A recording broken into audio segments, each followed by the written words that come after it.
서울 광진구가 국회의원 이정원입니다.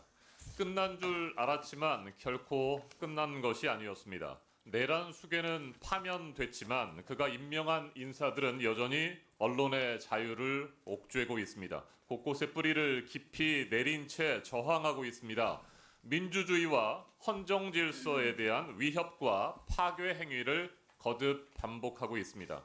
이동관, 김홍일, 이진숙으로 이어지는 방송통신위원회에 의해 윤석열 정권의 지난 3년은 사실상 상시적 언론 계엄 사태였습니다.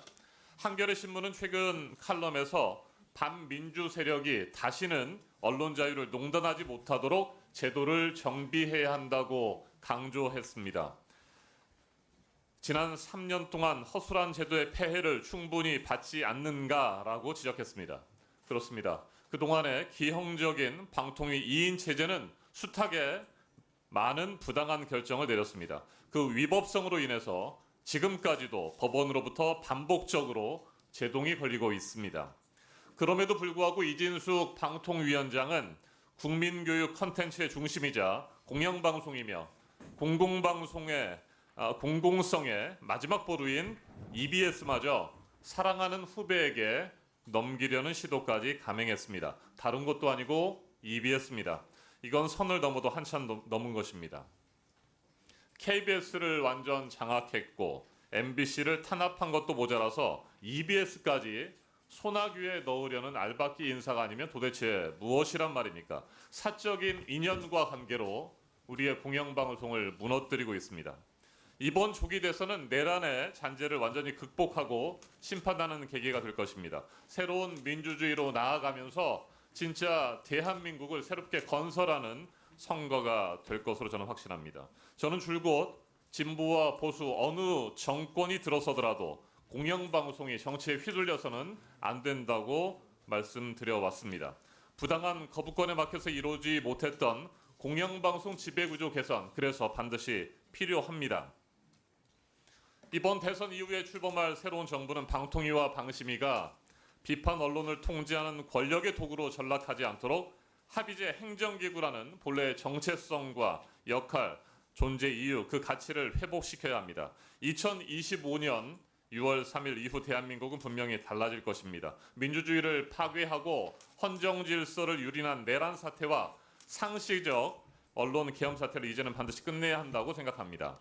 이진숙 방송통신위원장께 질문을 드리도록 하겠습니다. 앞서 존경하는 우리 동료 의원께서도 지적을 하셨습니다만 국회 대정부 질문의 답변 태도에 대해서 비판의 목소리가 큽니다. 오죽하면 우원식 국회의장께서는 이진숙 위원장의 답변 태도에 대해서 적개심이 가득한 것 같다라고 이렇게 지적을 했을까? 저도 비슷한 생각을 그 당시에 가지고 있었습니다. 동문서답으로 일관했고 답변할 수 없다라고 했고 이 자리에서 말하지 않겠다고 했습니다. 우원식 의장이 지적한 것처럼 가슴에 적개심이 그렇게 많이 있는 겁니까? 그렇게 생각하지 않습니다. 그러면 왜 그렇습니까? 우선 대정부 질의라는 것은 정부의 부처 또는 기관장에 대해서 업무와 관련한 질문을 하는 걸로 알고 있습니다. 네, 자 업무와 제가 관련해서 MBC 의 잠깐만요. 네, 업무와 관련해서 우리 국민들이 궁금해하는 것을 질문하는데 답변할 수 없다, 이 자리에서 말하지 않겠다, 동문서답으로 일관하는 게 맞습니까? 제가 다시 질문드립니다. 국회 대정부 질문 그리고 국회 과방위 지금 현안 질의에 이진숙 위원장은 자연인으로 앉아 있습니까? 아니면 대한민국의 공영방송과 방송의 독립성을 지켜야 할 방송과 통신의 모든 것들을 총괄하는 방통위원장 자격으로 앉아 있는 겁니까? 답변하십시오. 제가 미리 받은 질의의 요지는 KBS 수신료 관련이었습니다. 제가 MBC 보도본부장이었던 것이 2014년 벌써 11년 전의 일입니다. 네, 자 그래서 제가 질문 드리는 거 보도본부장 아닙니까? 시절에 있었던 일을 질문하는 것이 대정부 질의라고 생각지 않습니다. 국민들이 그걸 궁금하게 생각한다고 저는 보지 않습니다. 국민들이 궁금해하는 것을 우리 국회의원들이 질의를 하는데 이진숙 위원장이 그것을 국민들이 궁금해하지 않는다고 재단하면서 답변을 하지 않는 태도는 아주 잘못된 것입니다. 개인의 감정이나 생각이 있을 수는 있습니다. 그렇지만 자연인의 자격으로 그 자리에 서서 답변을 받는 것이, 질문을 받는 것이 아니기 때문에 답변을 해야 되는 것이죠. 국민에게 제대로 설명하고 이해를 구해야 합니다. 그럼에도 불구하고 본인의 생각이나 뜻과 다르다고 해서 답변을 하지 않으려고 한다면 국회에 나와서 그 자리에 서 있으면 안 되는 겁니다. 자연인으로 돌아가십시오. 방통위원장 자리 사퇴하시고 자연인으로 돌아가서 가슴 속에 있는 적개심을 저작거리나 광장에서 토해내십시오. 그러지 않고 방통위원장 자격으로 이 자리에 있다고 한다면 우리 국회의원들이 질문하는 거에 대해서 답변하셔야 됩니다. 저는 그다음 질문 오히려 드리겠습니다. 그런 질문을 한 국회의원이 질문에 저에 대해서 답변하십시오. 적개심이 있다고 생각합니다. 네, 제 질문에 답변하십시오. KBS 수신료 통합 징수를 위한 법안이 어제 국회 본회의를 통과했습니다. 윤석열 정권이 공영방송 KBS를 장악하기 위한 일환으로 밀어붙였던 수신료 분리 징수가 원점으로 되돌아갔습니다. 윤석열 정권은 돈줄, 그러니까 수신료로 옥죄면서 KBS를 자꾸 흔들었습니다. 내부의 갈등을 유도했고 심각한 재정 위기, 경영상의 위기를 불러 일으켰습니다. 그 때문에 수많은 KBS의 전문 방송인들이 마이크와 카메라를 내려놓고 KBS를 떠나기도 했습니다. 어제 통합 징수를 위한 법안이 통과된 데 대해서 어떻게 생각하십니까? 저는 KBS 직원 4,000명, 5,000명 직종에 따라서 다르지만 KBS 직원 5,000명을 위해서 5천만 명의 국민들이 희생해야 된다고 생각합니다. 그 법안이 어제 다시 통과된 그 법안입니다. 저는 공영방송 KBS의 재원이 충분해야 한다고 생각하는 사람입니다. BBC는 KBS 수신료의 10배를 받고 있습니다.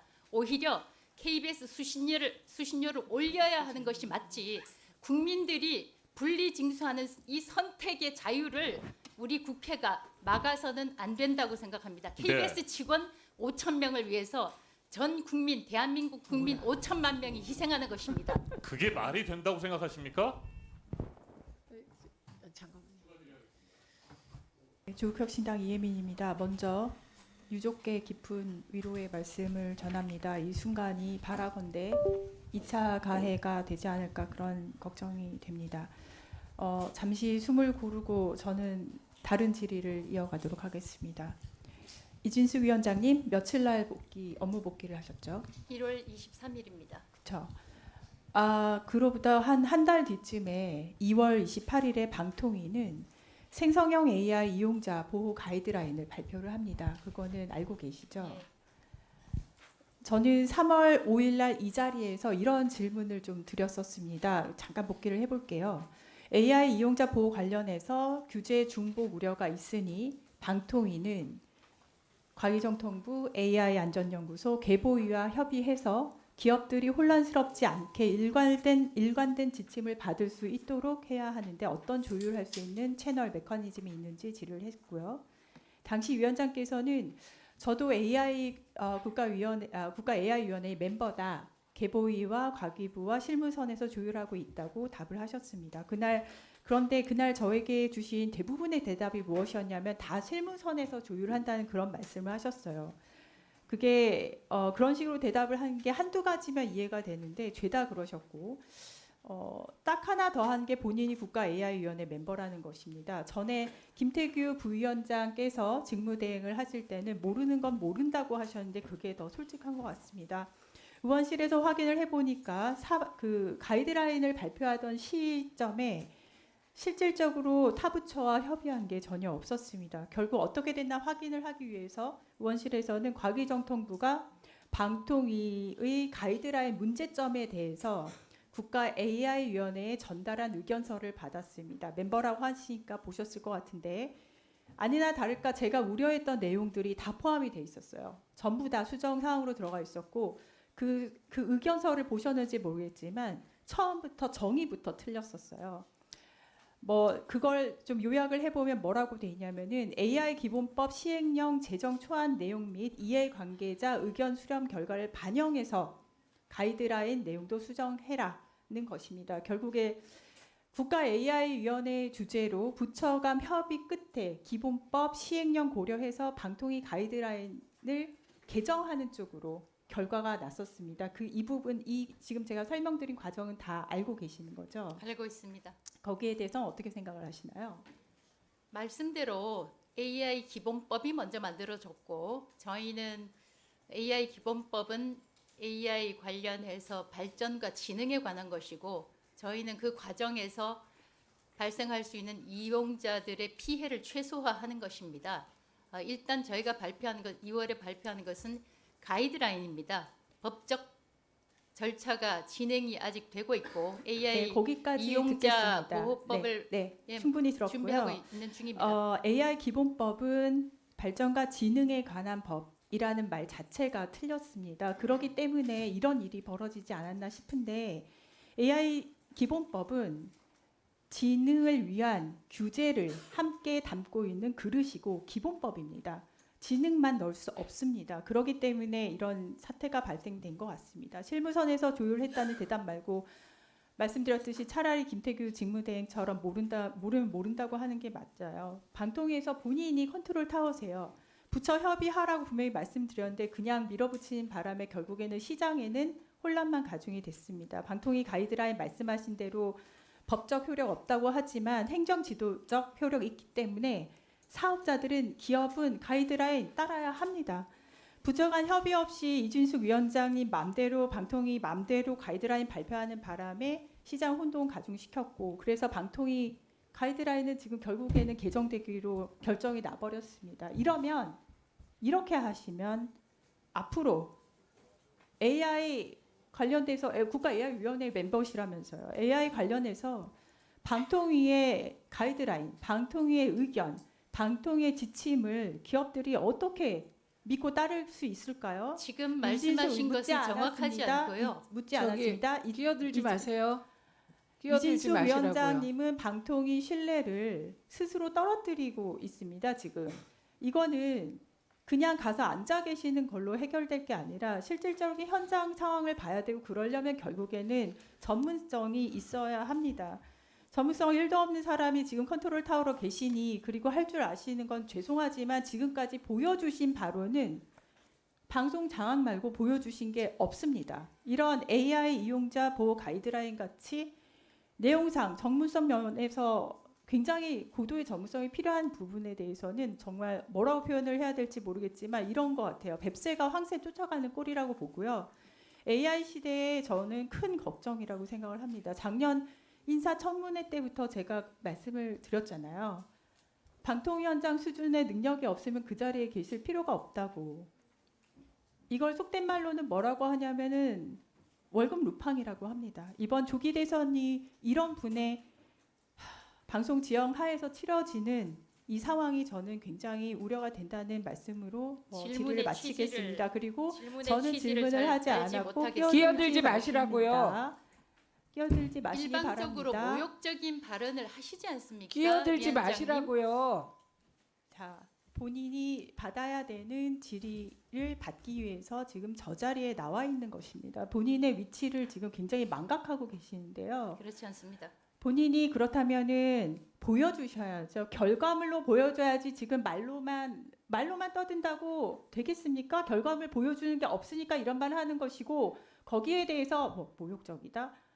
모욕을 받을 일을 본인이 끼어들지 마시기 바랍니다. 위원장님 이에 대해서는 좀 제재를 해주시기 바라고요. 아니 제가 제재를 해도 끼어드니까 뭐 그런데 끼어들지 마십시오.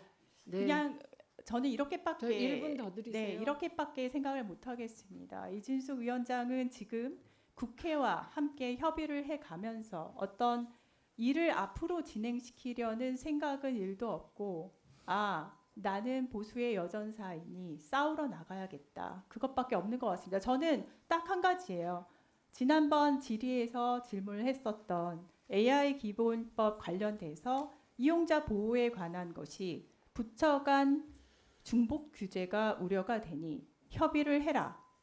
그 이후 지금까지 협의하지 않아서 그리고 가이드라인은 맘대로 내서 시장에는 혼란을 가중시켰습니다. 그것을 지적을 했는데 지금 나오는 자세를 보면은 더 이상 우리가 어떤 이야기를 했을 때 이진숙 위원장이라는 분이 방통위원장으로서의 격을 갖추고 위엄을 갖추고 전문성을 갖추고 대답을 할 수 있을까? 저는 굉장히 의문이 드는 시점입니다. 저는 질의를 하지 않았습니다. 대답하지 마시고 전 이상으로 질의를 마치겠습니다. 이상입니다. 예, 저간의 이은기 연구반이 위원님 운영되고 질의하십시오. 있습니다.